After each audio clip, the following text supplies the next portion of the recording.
Председателе, почитувани колеги, почитувани представници од Фондот за здравствено осигурување на Република Македонија, почитувана јавност. Од вчерашното работење на анкетната комисија и изјавите и одговорите на прашањата на екс-министерот Филипче и актуелниот министер Фатмир Меджити, можевме да слушниме две спротивставени мислења, два спротивставени ставови. Едниот од екс-министерот дека цветале рози во здравството, додека бил тој, дека на онкологија немал никакви проблеми, дека немал никакви известувања за проблеми, поплаки на клиниката за онкологија, каде што ни се случи најгрозоморната афера во историјата на македонското здравство, излезе на површина во овој период, и изјавата на актуелниот министер Фатмир Меджити дека состојбата во македонското здравство е алармантна, односно е повеќе од лоша, каде што укажа на многу неправилности, многу работи кои ги увидел во овој период додека е министер и кои се сомнева дека е работење спротивно на закон, и сите преземени чекори, како што кажа, досега и во иднина ќе биле за сузбивање на криминалното, коруптивно работење, отстранување на неспособните кадри во здравството. Кажа дека сите 66 директори, менаџери треба да бидат распуштени, да добијат отказ, бидејќи покажале лоши, катастрофално лоши резултати.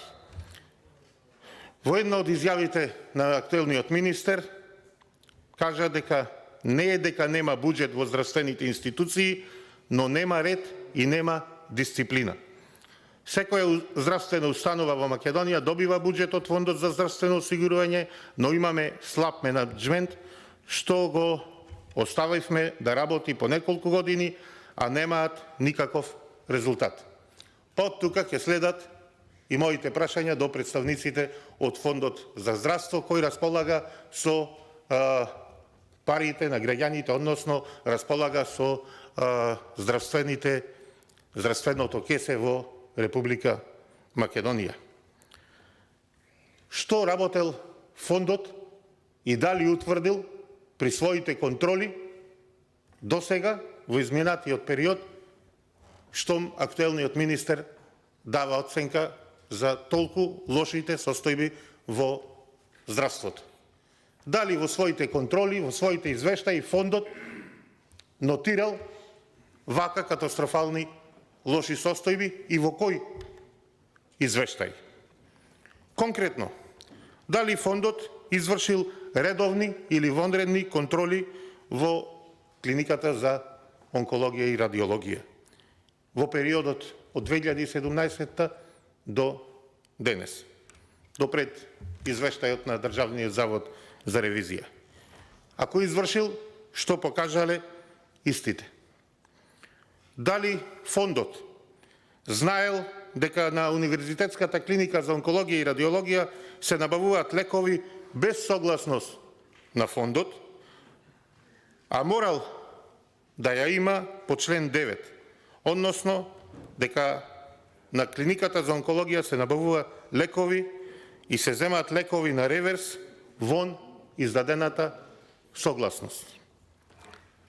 Дали фондот знаел дека на клиниката не функционира стручниот колегиум и дали е тоа утврдено во контролите кои, доколку ги имало од страна на фондот за на клиниката на онкологија, и дека планот за набавка на скапата биолошка терапија бил само искуствено по претходно историски податоци за потрошувачката на таквата терапија, а не врз основа на одлуки на стручниот колегиум. Овде видовме сите и по извештајот, и по изјавите на министерот дека е утврдено дека во тој период единствен кој подпишувал околу аплицирањето, дозволите за кој ќе ја прима терапијата на клиниката бил директорот Нино Васев. И дали фондот го утврдил тоа и кој му дозволил на Нино Васев, уште еднаш ќе се повторам од вчера, да биде Бог, да утврдува кој ќе живее, а кој ќе умира, односно кој ќе може да ја добива таа терапија. Само тој и никој друг. Еве едно прашање за господинот Сугарев, тој е подолго на раководна позиција, функција во Фондот за здравствено осигурување на Република Македонија од 2017 генерално па до днес. Господине Сугарев, дали сметате дека Министерството за здравство си ја вршело и си ја врши работата како што треба од 2017 година до денес?